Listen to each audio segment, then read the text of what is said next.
So from Wall Street to Main Street, businesses, both large and small, woke up to a new reality this morning. The price of importing many goods from China just got more expensive.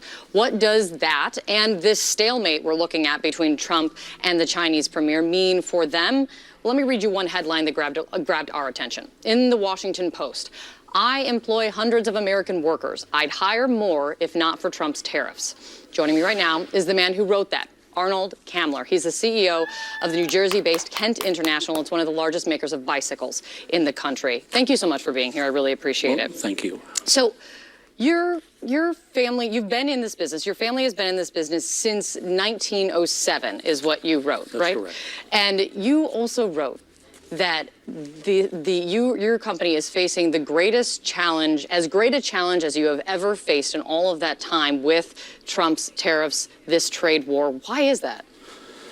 You know, the business is a tough enough cycle dealing in a very competitive landscape. Yeah. Whenever there's a price increase that we have for whether it's currency or now these tariffs, there's always a time gap between when we receive these price increases and we can actually pass them on to customers.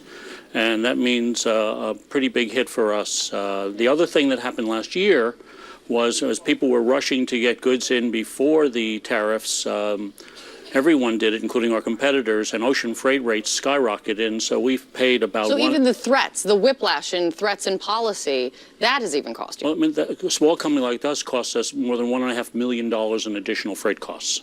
And that wasn't even today. That was already. That was last fall. With this increase from 10% tariff to a 25% tariff, just this latest round, if you will, do you know how much this could cost you? Oh, it's we have not made a hard calculation because actually we thought that talks were going really, really well. Yeah. As of a week ago, it seemed that we were close to a deal, and suddenly we have a crisis. So, but we know what the strategy is going to be, and we're. As you mentioned in your opening, we are paying these. When the goods come into the United States, before we get them, we have to pay the ocean freight, and we have to pay the import duty to U.S. Customs. So now there's not just the import duty. We pay import duty approximately 11% on all bicycles. So now we're paying, well, as of yesterday, we were paying 21%. And as of today, we need to pay 36%. Is there any way you can avoid passing that to customers? Only if I wish to go bankrupt really quickly. Yeah. No, there's no way to absorb that. We have to pass it on. So the president, as I had said earlier in the show, has been on a tear on Twitter talking about elements of all of this today. And one tweet in particular stuck out to me ahead of our conversation. Build your products in the United States and there are no tariffs. Can you do that? Well, we would love to. You know, we built bicycles in the United States from 1979 to 1991, and there was an American bicycle industry where about 75% of the component parts could be purchased here. There was a dumping action filed against China that was found not guilty, although Europe and Canada found huge dumping duties. That was somewhat political, I guess. And that certainly was the time for an action. But there is no industry, and we want to.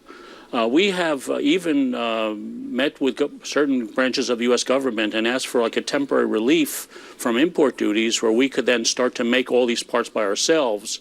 But they've kind of laughed at our business right now as an assembler that is not a real factory. I mean, so tell the... So again, you can't do it if you want to... You can't do it in this moment. No, not right now.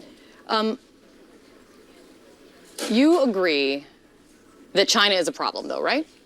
China's been cheating for years and years, and things have to change. So if not tariffs, what then? If tariffs aren't the answer, then what then? Do you have a prescription?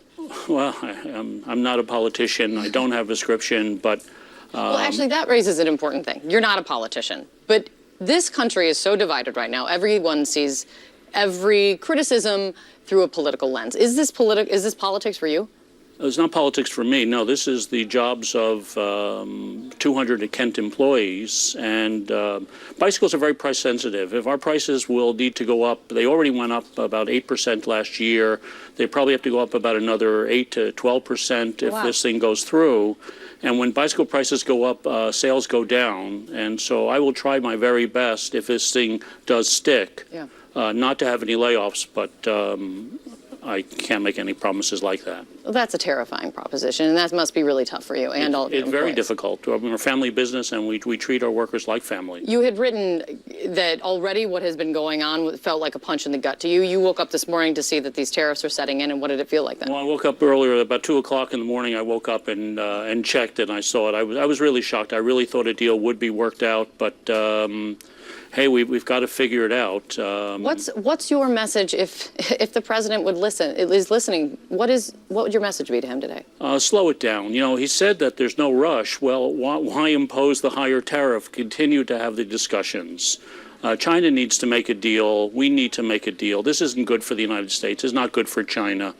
The public threats, which now was carried through, there's no need for it. Just talk and talk and talk. Chinese are tough negotiators. As you mentioned, President Xi is president for life. Definitely. So it's a tough battle for President Trump, but be patient.